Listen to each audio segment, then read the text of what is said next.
하나님의 말씀은 신약성경 에베소서 6장 21절에서 24절의 말씀입니다. 나의 사정 곧 내가 무엇을 하는지 너희에게도 알리려 하노니 사랑을 받은 형제요 주 안에서 진실한 일꾼인 두기고가 모든 일을 너희에게 알리리라.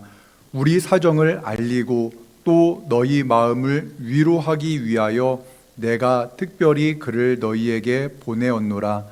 아버지 하나님과 주 예수 그리스도께로부터 평안과 믿음을 겸한 사랑이 형제들에게 있을지어다. 우리 주 예수 그리스도를 변함없이 사랑하는 모든 자에게 은혜가 있을지어다. 아멘. 왜 나는 내가 누구인지를 당신에게 말하기 두려워하는가라는 책이 있습니다. 사람은 누구나 존중받고 사랑받고 싶어 합니다. 그래서일까 상대방이 내가 누구인지를 알게 되고 나면은 혹시 그 사람이 나를 싫어하지 않을까?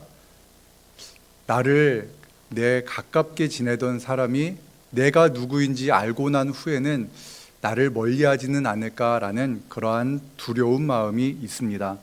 그래서 적당한 거리를 두고 내가 누구인지 내 마음에 무엇이 있는가에 대해서 잘 드러내려 하지 않습니다. 좋은 모습, 아름다운 모습만 보이려고 하는 것이 우리의 모습입니다. 과거에 부끄러웠던 경험들, 또한 내가 느끼고 있는 두려움과 같은 감정들을 말하려 하지 않습니다. 사람과 만나서 대화를 하고 그와 함께 생활하는 것은 참 어렵습니다. 그래서 많은 사람들과 함께 예배하고 또한 구역 모임이나 여러 모임을 통해서 친교를 나누는 그러한 교회 생활이 지금 요즘 시대에는 그렇게 매력적이지 않을 수가 있습니다. 언젠가 산을 올라가다가 아주 사람들이 접근하기 힘든 곳에 절이 있는 것을 보았습니다. 높은 바위가 있고 높은 곳에 나무들이 무성하게 자라난 그곳에 절이 있었습니다. 저는 그 절을 물끄러미 바라보다가 저곳에서 생활하시는 스님들은 참 신앙심이 대단하겠다라는 생각을 했습니다. 세상을 떠나서 혼자서 또한 몇몇이서 모여서 그렇게 종교 생활을 하는 것 어찌 보면은 대단하게 느껴집니다. 그런데 세상을 떠나서 홀로 종교 생활을 하는 것은 우리의 신앙과는 다릅니다. 우리 기독교 신앙은 세상을 향하여 나가는 그러한 신앙입니다. 예수님께서는 주님의 백성들에게 세상을 향해 가라, 모든 민족을 향해 나아가라고 말씀하십니다. 예수님을 믿는 신앙은 깊은 산속에 홀로 머물며 기도하며 또한 찬양하는 그러한 신앙이 아닙니다. 때때로 홀로 찬양하고 기도해야 될 때가 있으나 산에 홀로 거하는 그러한 신앙이 아니라 세상을 향해 나가야 됩니다. 예수님께서는 하늘 영광을 다 버리고 육신을 입으시고 이 땅에 오셨습니다. 그래서 깊고 깊은 수렁에 빠져 있는 사람들, 죄악의 구렁텅이에 빠져 있는 사람들의 손을 붙잡아 주셨습니다. 죄인과 세리, 그러니까 당시에는 형편없는 사람이라 취급받는 그 사람들에게 찾아가셔서 그들의 친구가 되어 주셨습니다. 우리가 신앙생활을 할 때 먼저 만나야 할 대상이 있습니다. 그것은 사람이 아니라 예수님입니다. 예수님은요, 우리를 있는 모습 그대로 용납해 주십니다. 내가 어떠한 과거의 잘못이 있던지 간에, 내가 어떠한 어려움과 두려움이 내 마음에 있던지 간에 있는 모습 그대로 우리를 용납해 주십니다. 베드로가 한 번은 이런 말을 했습니다. 주님, 내 형제가 내게 죄를 지으면 몇 번까지 그를 용서하면 됩니까? 7번이면 충분하지 않습니까? 라고 이렇게 말했습니다. 그 말에 예수님께서는 대답해 주셨습니다. 70번씩 7번이라도 용서하라. 77은 490번 아닙니까? 여러분 주변에 있는 형제가 여러분에게 동일한 죄를 490번을 저지른다면 여러분 용서할 수 있습니까? 대답이 없으시군요. 상상이 안 갑니다. 우리는 7번까지 동일한 죄를 지은 사람 용서하는 것도 불가능합니다. 한 2번, 3번 용서하다가 너랑은 끝이야. 너랑은 안 만나 라고 말하고 그와의 관계를 정리하려 할지 모릅니다. 그런데 우리가 사람과 사람 사이에서 490번, 약 500번을 용서한다는 것이 사실은 불가능한데 그것이 가능한 관계가 있습니다. 어떤 관계인가? 부모와 자녀와의 관계는 그것이 가능합니다. 여러분, 자녀들이 부모인 여러분들에게 잘못을 저지르면 몇 번까지 용서할 수 있겠습니까? 꼭 490번 용서하고 491번을 죄를 지으면 너 나가.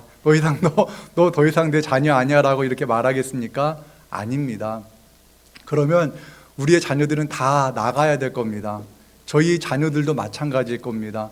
그런데 우리는 자녀들에게 너 이런 잘못 저지르면 안 돼. 한 번만 더 잘못하면 용서하지 않을 거야 라고 말을 하지만 또 동일한 잘못을 저지른다 할지라도 용서합니다. 왜 그렇습니까? 사랑하기 때문에 그렇습니다. 우리가 자녀가 죄를 지으면 500번이라도 용서합니다. 그런데 우리 주님께서는 우리의 죄를 몇 번이나 용서하실 것 같습니까? 우리가 만약에 하루에 3, 4번, 5번 정도 우리가 일평생 죄를 지으면 우리 주님은 너 딱 500번이야 라고 말하고 501번째 죄를 지을 때 심판하실까요? 그러지 않습니다. 우리가 10만 번 죄를 짓는다 할지라도 우리 주님은 우리가 주님 앞에 나아가서 나의 죄를 고백할 때 그 모든 죄를 용서하시는 분이십니다. 여러분, 이분이 우리 주님이십니다. 우리를 있는 모습 그대로 용납하시고 우리의 모든 죄를 계속 용서해 주시는 분이 우리 예수님입니다. 그렇다면은 한번 바꿔 생각해 보겠습니다. 여러분이 이 사람은 내가 정말 용서하기 힘들어 라는 그러한 분이 여러분에게 있습니까? 그러면은 그 사람을 우리 주님은 용서하실까요? 용서하지 못하실까요?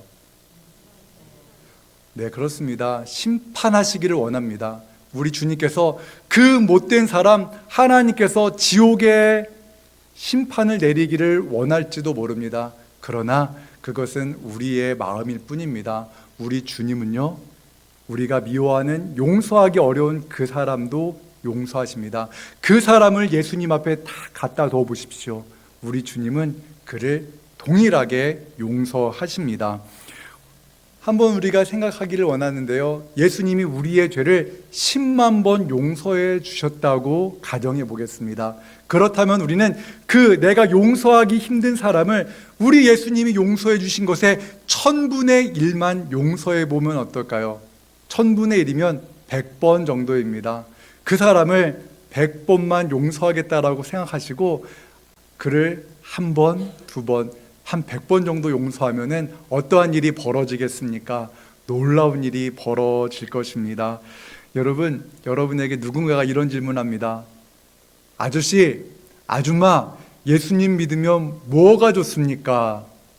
라고 말하면 여러분, 예수님을 믿으면 무엇이 좋다라고 여러분 대답하시겠습니까? 예수님 믿으면 복받아 라고 여러분이 만약에 대답을 했다고 한번 생각해 보겠습니다. 그런데 여기서 중요한 가치관의 차이가 나타납니다. 세상 사람들은요, 예수님을 믿지 않는 사람들은 복이라는 개념을 재물과 성공과 건강의 관점으로 생각을 합니다. 예수님을 믿으면 돈 벌고 건강하고 성공하나? 그렇다면요, 그것이 만약에 하나님의 복받은 사람의 모습이라면 그러한 재물이 많은 사람들, 건강한 사람들, 성공한 사람들은 서울에 아주 값비싼 아파트에 모여 있는 것으로 생각할 수가 있습니다. 그렇기 때문에 복받는다라는 말로 우리는 예수 믿으면 좋은 이유를 말할 수가 없습니다. 그렇다면 예수 믿으면 무엇이 좋습니까? 라는 그 질문에 무엇라 대답해야 하겠습니까? 구원받고 영생을 받는다라고 말을 해보십시오. 그러면은 세상 사람들은요, 천국 자체를 믿지 않습니다. 영생, 그것은 죽어봐야 된다라고 생각합니다. 그렇기 때문에 그 말은 그들에게 공감을 줄 수가 없습니다. 그렇기 때문에 예수님을 믿으면 무엇이 좋습니까? 라는 그 질문에 우리는 이렇게 답해야 됩니다. 나의 삶을 보라고 말입니다. 내가 예수님을 믿으니까 얼마나 행복한가를 당신이 보고 내 삶을 보며 예수님을 믿으면 좋은 것을 여러분이 보았으면 좋겠습니다라고 우리의 삶이 예수 믿으면 좋은 그 이유가 되기를 주님의 이름으로 축원합니다. 우리의 삶이 예수님을 믿기 때문에 기뻐하고 예수님을 믿기 때문에 감사하는 삶이 되어야 합니다. 또 하나 예수님을 믿으면 좋은 이유가 하나 더 있습니다. 그것은 바로 예수님을 믿는 사람들이 나의 친구가 되기 때문에 좋습니다. 예수님을 믿는 사람들이 함께 모여 예배하고 함께 식사하고 떡을 떼고 나누는 그런 아름다운 교회가 있기 때문에 예수님을 믿으면 좋습니다라고 말할 수 있어야 합니다. 예수님을 믿으면 새 사람이 됩니다. 예수님을 믿기 전에는 외모로 사람을 판단했습니다. 오, 저 사람 잘생겼네. 저 사람 멋지네. 저 사람 성공했네. 세상에 보이는 그 외모로 사람들을 판단한 것이 우리가 예수님을 믿기 전의 모습이었다면은 이제 우리가 예수님을 믿고 난 후에는 그 외모로 사람들을 판단하지 않습니다. 그가 어떠한 사람이든지 간에 그가 가졌든 배우지 못했든 그를 동일하게 그를 사랑할 수 있는 그 새 사람이 된 사람들이 가득한 곳이 교회이기 때문에 내가 다니는 그 교회가 예수님으로 말미암아 변화된 사람들로 가득한 곳이기 때문에 교회가 있어서 예수님 믿는 것이 좋습니다라고 말하는 우리 진지동 교회가 되기를 주님의 이름으로 축원합니다. 사도 바울은요, 에베소 교회를 개척했습니다. 그리고 에베소 교회 성도들을 말씀으로 양육했습니다. 그는 에베소 교회 장로들을 불러다가 그들에게 말했습니다. 장차 그가 당할 그러한 일들에 대해서 에베소 교회 장로들에게 말을 했습니다. 사도행전 20장 23절 24절의 말씀을 함께 읽겠습니다. 오직 성령이 각 성에서 내게 증언하여 결박과 환난이 나를 기다린다 하시나 내가 달려갈 길과 주 예수께 받은 사명 곧 하나님의 은혜의 복음을 증언하는 일을 마치려 하면은 나의 생명조차 조금도 귀한 것으로 여기지 아니하노라. 아멘. 에베소 교회를 이끌어갈 영적 지도자들을 불러다 놓고 말하는 겁니다. 나 복음 전하다가 고난 당할 겁니다. 환난과 핍박이 결박이 나를 기다리고 있습니다.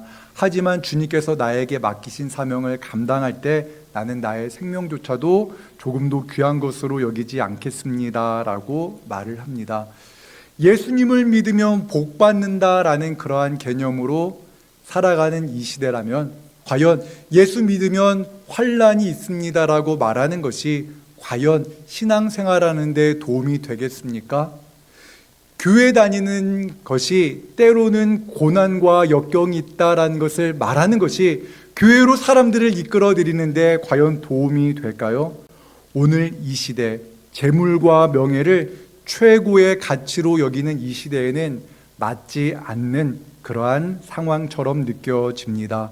하지만 사도 바울은 예수님을 믿는 것이 세상의 재물과 세상의 건강과 세상의 성공을 얻는 비결이다라고 단 한 번도 말하지 않았습니다. 사도 바울은 복음을 전파할 때 자신에게 고난이 있을 것이다라고 말합니다.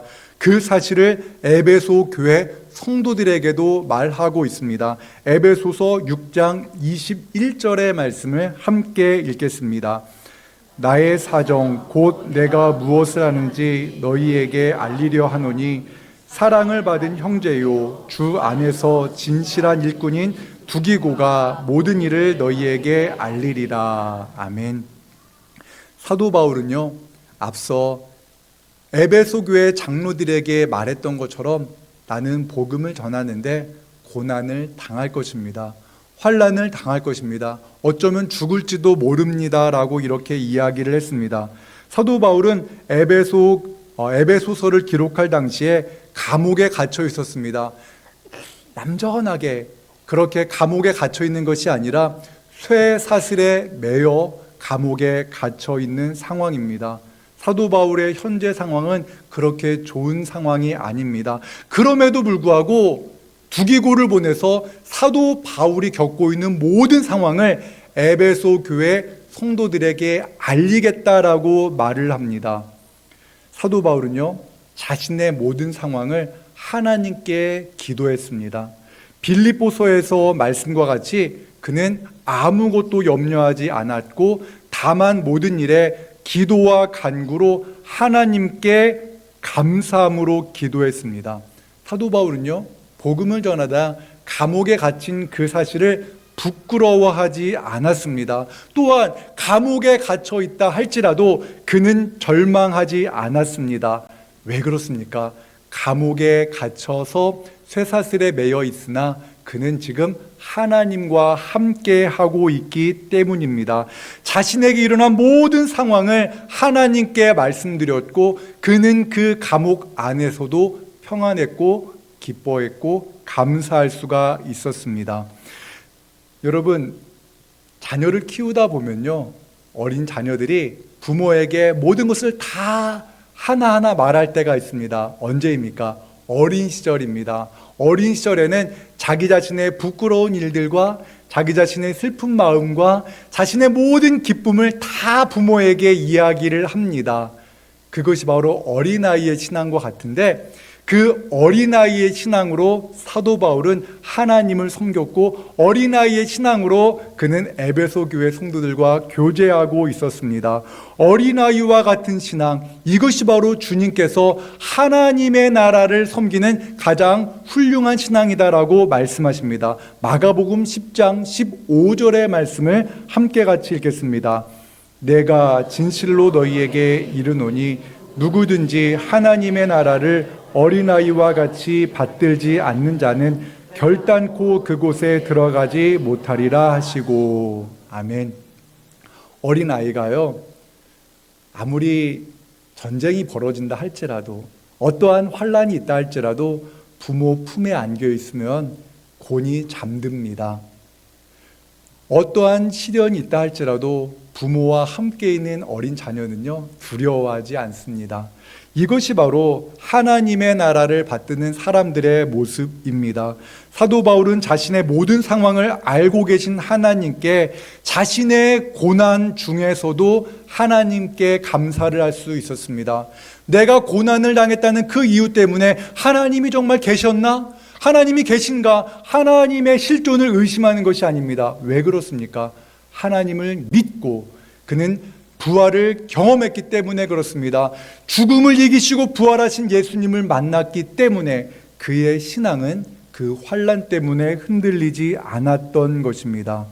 믿음의 성도들에게 또한 자신의 삶을 그대로 이야기를 합니다. 자신의 처지를 부끄러워하지 않고 말하는 어린아이와 같은 신앙을 사도 바울은 간직하고 있었던 것입니다. 어린아이와 같이 하나님의 나라를 기대하는 사람은요, 자신의 상황을 부끄러워하지 않습니다. 내가 가난하다고 사람들에게 부끄러워하지 않습니다. 제가 여러 차례 예를 들어 말씀드렸던 분이 계시잖아요. 어떤 한 분이 계셨습니다. 제가 처음 교육전도사를 시작했을 때 저녁 때마다 식사를 대접하는 그러한 50대 중반의 올드미스였습니다. 그런데 그분은 교회에서 제공되어지는 작은 몇 푼 안 되는 그 돈을 가지고 청년들과 청소년들에게 너무나 맛있는 식사들을 매 주일 저녁에 제공했습니다. 그래서 제가 그분에게 말씀드려 보았습니다. 집사님은 어떻게 이렇게 맛있는 음식을 매 주일 제공할 수 있냐고 이렇게 질문을 드렸더니 그분이 이런 말을 합니다. 우리 아버지가 부자인데 뭐가 걱정이에요. 이렇게 말씀을 하십니다. 그래서 저는 저 집사님의 부모님이 정말 부자구나 이렇게 생각했는데 알고 보니 그분은 노모를 모시고 혼자서 식당에서 허드렛 일을 하시는 분이었습니다. 그런데 식당에서 벌은 그 작은 돈을 가지고 청소년들과 청년들이 저녁 찬양 예배를 드릴 수 있도록 맛있게 식사를 섬겨주는 일이 너무나 기뻤던 것입니다. 그 분의 모습은 제 마음속에 너무나 깊이 간직되어져 있습니다. 그렇습니다. 하나님이 나의 아버지다라는 것을 믿을 때 가난은 문제가 되지 않습니다. 하나님을 온전히 믿는 그 사람이 세상에서 가장 풍족한 사람인 줄로 믿습니다. 고통 중에도 하나님을 찬양하며 두려워하지 않고 죽음을 두려워하지 않는 것이 참된 신앙입니다. 고통 중에도 감사하며 나보다 연약한 사람, 나와 같은 질병에 걸려서 힘겨워하는 사람을 위해서 친히 찾아가 나도 힘들지만 믿음으로 이겨낼 수 있습니다라고 말하며 그를 위로할 수 있는 자가 진정한 건강을 누리는 사람인 줄로 믿습니다. 사랑하는 여러분, 사도 바울은 감옥에서 그 어둡고 춥고 불편한 그 감옥에서 에베소 교회 성도들을 향하여 편지를 씁니다. 내 모든 상황이 여러분들에게 위로가 될 것입니다 라고 말을 합니다. 에베소서 6장 22절의 말씀을 함께 읽겠습니다. 우리 사정을 알리고 또 너희 마음을 위로하기 위하여 내가 특별히 그를 너희에게 보내었노라. 아멘. 사도 바울은 자신의 모든 처지를 알고 있는 두기고를 에베소 교회에 보냅니다. 그리고 사도 바울이 어떻게 감옥에서 생활을 하고 있는지를 자세히 보고 그 모습을 그대로 에베소 교회에 전하라고 말합니다. 정확하게 기록되어져 있지 않지만 사도 바울은 그 감옥에 갇혀 있는 그 불편한 상황 속에서도 기뻐하며 기도하며 감사하는 그러한 삶을 살았을 것입니다. 그는 그 감옥, 어찌 보면은 인간이 처할 수 있는 가장 비참한 상황 속에서도 그 환난 중에서도 하나님 아버지를 믿고 의지하며 복음을 위해 자신의 사명을 감당하는 그 모습으로 찬양하며 오히려 에베소 교회 성도들을 위해서 중보 기도하는 그 모습을 보여주었고 그 본 모습을 두기고가 그들에게 전해주기를 바라고 있었던 것입니다. 여러분의 현재의 삶 가운데 고난과 역경이 있습니까? 그렇다면 기뻐하십시오. 고난과 역경이 있습니까? 기도하십시오. 고난과 역경이 있습니까? 감사하십시오. 그러면 어떠한 일이 일어나는지 압니까? 성도들이 위로를 받습니다. 성공해서 남들보다 더 높은 자리에 올라가는 것도 하나님께 영광이 됩니다. 그러나 그 모습도 중요하지만 내가 고난과 역경이 있다 할지라도 그 중에서도 눈물이 아닌 기쁨으로 또한 불평이 아닌 감사로 낙심과 한숨이 아닌 기도의 자리로 나아갈 때 우리의 고난과 역경을 아는 그 성도들이 우리의 모습을 보며 하나님을 찬양하게 될 것입니다. 예수님을 믿지 않는 그 사람들이 저 사람은 낙심하고 불평할 상황인데 왜 저렇게 얼굴이 밝고 기쁜 모습일까? 그 이유는 무엇일까? 그때 우리는 말할 수 있습니다. 예수님을 믿으면 우리에게 이러한 기쁨과 감사가 흘러 넘친다라고 고백할 수가 있는 것입니다. 에베소서 6장 23절과 24절의 말씀 같이 읽겠습니다. 아버지 하나님과 주 예수 그리스도께로부터 평안과 믿음을 겸한 사랑이 형제들에게 있을지어다. 변함없이 사랑하는 모든 자에게 은혜가 있을지어다. 아멘. 예수님을 믿으면 무엇이 좋습니까? 다른 것이 아니라 하나님이 나의 아버지가 되어지고 또한 예수님이 내 인생의 주인이 되어집니다. 또한 성령께서 말할 수 없는 은혜로 우리와 함께 하십니다. 저는 이것이 우리 진지동교회의 비전이 되기를 원합니다. 하나님이 그에게 임하시면 지금 절망 가운데 눈물을 흘리고 한숨 짓고 있는 그 형제에게 그 자매에게 주님의 사랑이 임하면 그의 삶이 놀랍게 변화되어집니다라는 분명한 확신을 가진 그러한 성도들로 가득한 교회가 우리 진지동 교회가 되기를 원합니다. 하나님이 기뻐하시는 교회는 어떠한 교회입니까? 하나님이 나를 변화시키셨습니다. 그렇기에 나는 더 이상 사람을 외모로 판단하지 않습니다라는 결단이 있는 사람들이 있는 교회가 바로 하나님이 기뻐하시는 교회인 줄로 믿습니다. 하나님을 기뻐하는 교회는 어떠한 교회입니까?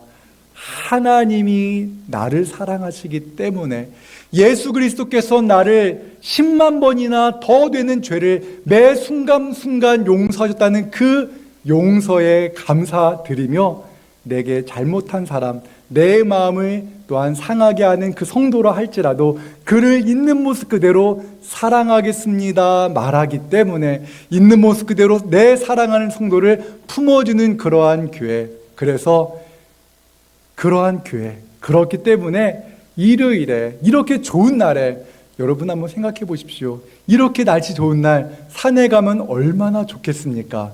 그런데 친목회를 통해서 누리는 기쁨이 아닌 예수 그리스도를 통해 누리는 그 큰 기쁨이 있기 때문에 여러분들이 이 자리에 나온 줄로 믿습니다. 그리고 우리가 함께 예배할 때 주님의 그 큰 사랑이 나를 변화시키고 그 큰 사랑으로 말미암아 세상이 줄 수 없는 큰 기쁨과 감사를 누리기에 예배가 즐거워지고 구역 예배가 기다려지는 그러한 은혜로운 교회가 되기를 주님의 이름으로 축원합니다. 사랑하는 여러분, 현재 우리 진지동 교회는 어린아이들이 많지 않아요. 그런데 놀라운 것은요, 그 어린아이들이 교회에 나온다는 겁니다. 왜 그 어린아이들이 교회에 나오겠습니까? 집에 있는 것보다 교회 나오는 것이 좋기 때문에 그렇습니다. 교회 나오는 그 어린아이들요, 모태신앙 아닙니다. 저는 모태신앙이어서 어떻게 하면 교회에 빠질까 생각했습니다. 그런데 그 아이들은요, 교회 나가라 라는 그러한 부모의 억압, 강요가 없음에도 불구하고 나온 이유는 무엇입니까? 그 아이들을 있는 모습 그대로 사랑해주는 어른들이 있기 때문에, 목사님이 있기 때문에, 선생님들이 있기 때문에 나오는 줄로 믿습니다. 그래서 저는요, 우리 구역마다 이제 어린아이 한 명 한 명, 그 주일학교에 다니는 어린아이 한 명을요, 구역마다 이렇게 믿음의 자녀로 배치해 줄 겁니다. 그러면 구역 모임을 가질 때마다 여러분들이 그 아이를 위해서 기도해 주십시오. 그 아이의 이름을 부르며 그 아이의 얼굴을 기억하며 그 아이가 20살이 될 때까지 그 아이를 위해서 기도해 주십시오. 우리 믿음의 성도들의 기도가 없으면 그 아이들이 어떻게 그 영적 씨름에서 이길 수가 있겠습니까? 우리가 함께 같이 기도해 주어야 될 것입니다. 있는 모습 그대로 주님이 나를 용납해 주셨습니다라는 이 믿음이 있을 때 우리도 누군가를 있는 모습 그대로 용납해 줄 수 있는 줄로 믿습니다. 하나님 아버지 감사합니다. 세상은 나를 있는 모습 그대로 받아주지 않지만 우리 주님께서 나를 있는 모습 그대로 받아주셨기에 감사를 드립니다. 예수님께서 나를 위해 십자가에 못 박혀 죽으시고 나의 모든 죄를 용서하시고 부활하셨음을 믿습니다. 이 부활 신앙을 가지고 우리가 살아가게 하여 주시옵소서. 우리 진지동 교회가 그 믿음으로 살아가게 하여 주옵소서. 우리 진지동 교회 안에는 예수님의 사랑이 충만하게 하시고 하나님이 나를 있는 모습 그대로 받아주신다라는 이 은혜가 충만한 교회가 되게 하여 주시옵소서. 하나님, 내 옆에 있는 형제 주님의 사랑으로 품게 하여 주시고 하나님 있는 모습 그대로 사랑할 수 있는 그러한 담대한 믿음을 겸한 사랑을 우리에게 허락하여 주시옵소서. 어린아이들을 축복하며 기도합니다. 부모님이 신앙생활을 하진 않지만 예배당에 나와 예배하고 하나님 함께 식사를 나누는 그 어린아이들이 우리 진지동교회에 오게 하신 것 감사합니다. 그 아이들의 믿음의 부모가 되게 하여 주시옵소서. 또한 하나님, 외국에서 우리나라에 오셔서 일하시는 외국인 근로자분들, 하나님 그분 한 분 한 분들을 위로하여 주시고 안전하게 지켜주시고 외롭지 않게 하시고 예수 그리스도를 믿게 하여 주시옵소서. 우리 진지동교회가 그 형제 자매들을 사랑하는 교회 되게 하시고 주님의 사랑으로 따뜻하게 환대하는 교회가 되게 하여 주시옵소서. 예수님의 이름으로 기도드리옵나이다. 아멘.